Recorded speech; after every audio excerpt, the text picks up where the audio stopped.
Давай, рассказывай, что там с ней. Звучит вроде как форсунка с утра вообще в жесть встречала. Прогрелась, поменьше стала. Ну-ка, газани.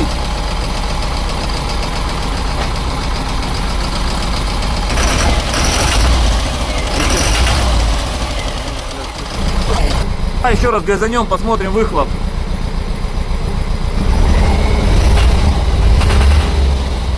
Стучит очень сильно. Давай еще раз.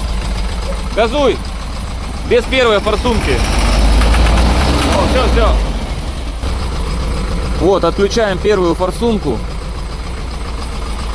Давай еще раз газанем.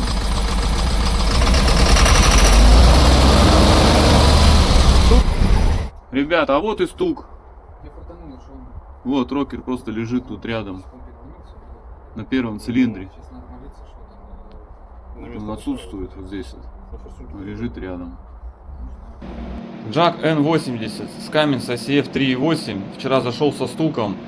Клапанную крышку подкинули. Там на первом цилиндре выпускные клапана не открывались.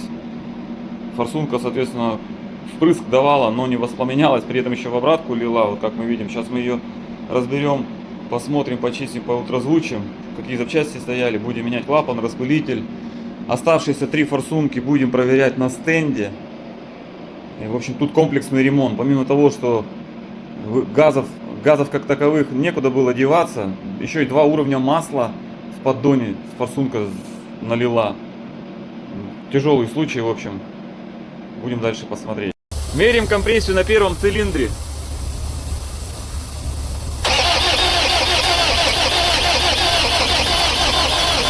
Нету.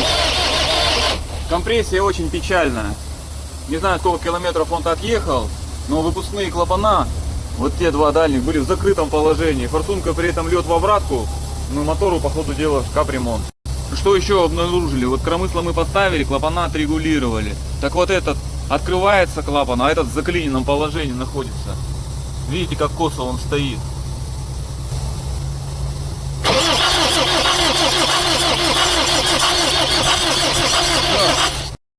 Решили посмотреть эндоскопом, что же в итоге с этим клапаном.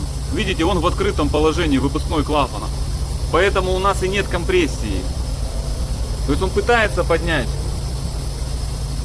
но не получается перекрыть на 100% посадочное гнездо головки блока цилиндра. Поэтому нет компрессии. Надо снимать головку. Ребята достали штангу толкателя. Все-таки был гидроудар. Ее погнуло. Вот такую вот диагностику расширенную мы провели.